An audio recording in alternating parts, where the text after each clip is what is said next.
Hi friends, ബിന്ദുസ് കിച്ചണിലേക്ക് എല്ലാവർക്കും സ്വാഗതം. നമുക്കിന്നൊരു ചിക്കൻ പെരട്ട് തയ്യാറാക്കാം. ഇത് ഏകദേശം ഒരു 1.5 കിലോളം ചിക്കൻ ഉണ്ട്. കഴുകി വൃത്തിയാക്കി വെച്ചിരിക്കുന്നതാണ്. നമുക്കതിലേക്ക് കുറച്ച് മഞ്ഞൾപ്പൊടി ചേർത്ത് കൊടുക്കാം. 1 ടേബിൾ സ്പൂൺ മുളക് പൊടി ചേർത്ത് കൊടുക്കാം. 1 ടേബിൾ സ്പൂൺ ചിക്കൻ മസാലയോട് ചേർത്ത് കൊടുക്കാം. ആവശ്യത്തിന് ഉപ്പ് ചേർത്ത് കൊടുക്കാം.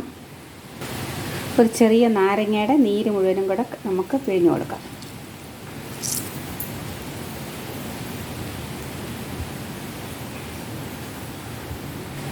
നമുക്കിത് നന്നായിട്ടൊന്ന് പുരട്ടി വയ്ക്കാം.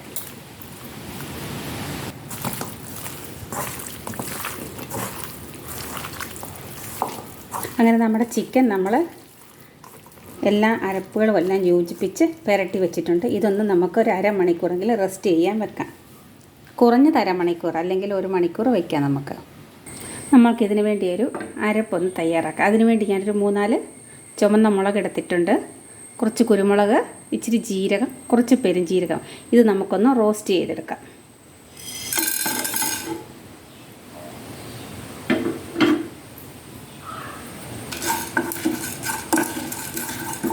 റോസ്റ്റായി വന്നിട്ടുണ്ട്. ഇനി ഇത് നമുക്ക് തണുത്തിട്ട് മിക്സിയുടെ ജാറിലൊന്ന് പൊടിച്ചെടുക്കാം. നമ്മുടെ ചിക്കൻ പുരട്ടി വെച്ചിട്ട് ഇപ്പോൾ 1 മണിക്കൂറായിട്ടുണ്ട്.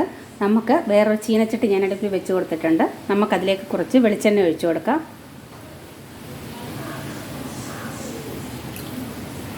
എണ്ണ ചൂടായി വരുമ്പോൾ നമുക്ക് അതിലേക്ക് അരിഞ്ഞു വെച്ചിരിക്കുന്ന ഒരു 3-4 സവാളയാണിത്. ഇത് നമുക്കതിലേക്ക് ചേർത്ത് കൊടുക്കാം.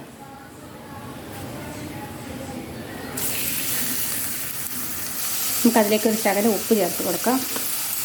നമുക്ക് നന്നായിട്ടൊന്ന് പെട്ടെന്നൊന്ന് സവാള വഴന്ന് കിട്ടും. നമുക്കതിലേക്ക് ചതച്ച് വെച്ചിരിക്കുന്ന ഇഞ്ചി വെളുത്തുള്ളി പേസ്റ്റ് ചേർത്ത് കൊടുക്കാം. ഒരു വലിയ തക്കാളി അരിഞ്ഞതോടെ ചേർത്ത് കൊടുക്കാം.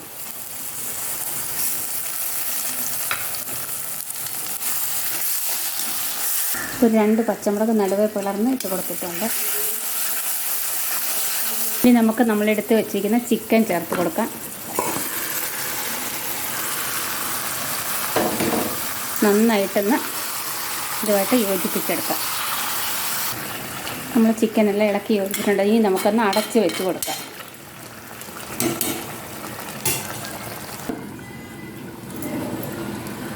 നമുക്കിത് ഇടയ്ക്കിടയ്ക്കൊന്ന് ഇളക്കി കൊടുക്കണേ, അല്ലെങ്കിൽ അടിയിൽ പിടിക്കാതെ. വീണ്ടും നമുക്ക് അടച്ച് വെച്ച് വേവിക്കാം.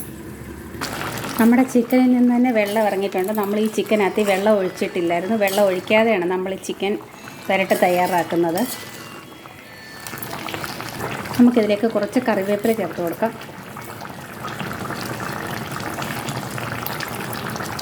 നമ്മുടെ ചിക്കൻ പകുതി മുക്കാലും വെന്ത് വന്നിട്ടുണ്ട്. അതിലേക്ക് നമ്മൾ മുമ്പേ പൊടിച്ച് വെച്ചിരിക്കുന്ന മസാലകൾ ചേർത്ത് കൊടുക്കാം. ഞാനതിലേക്ക് കുറച്ച് മല്ലിയും കൂടെ ചേർത്തായിരുന്നു റോസ്റ്റ് ചെയ്തത്. ഞാനത് വിട്ടുപോയതാണ് പറയാനും കാണിക്കാനും. കൂടെ തന്നെ ഞാനൊരു 3-4 അല്ലി വെളുത്തുള്ളിയും കൂടെയാണ് ചതച്ചെടുത്ത് വെച്ചിരിക്കുന്നത്. ഇത് നമുക്ക് ഇതിലേക്ക് ചേർത്ത് കൊടുക്കാം. എന്നിട്ട് നന്നായിട്ടൊന്ന് ഇളക്കി യോജിപ്പിക്കുക. അതും കൂടെ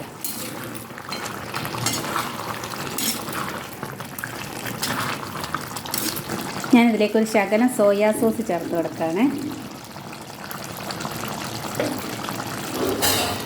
അതുകൂടെ ചേർത്ത് നമുക്ക് നന്നായിട്ട് യോജിപ്പിച്ച് കൊടുക്കാം. നമ്മുടെ ചിക്കൻ പുരട്ട് അങ്ങനെ റെഡി ആയിട്ടുണ്ട്. നമുക്കതിലേക്ക് കുറച്ച് മല്ലിയില അരിഞ്ഞതോടെ ചേർത്ത് കൊടുക്കാം. അതോടെ ചേർത്ത് നമുക്ക് നന്നായിട്ടൊന്ന് ഇളക്കി യോജിപ്പിക്കാം. അങ്ങനെ നമ്മുടെ ടേസ്റ്റി ആയിട്ടുള്ളൊരു ചിക്കൻ പുരട്ടാണിത്. നിങ്ങളും ഒന്ന് തയ്യാറാക്കി നോക്കണം. ഇത് നല്ലൊരു മണമാണ് ഇതിന്, ആ മസാലകളുടെയൊക്കെ കൂടെ.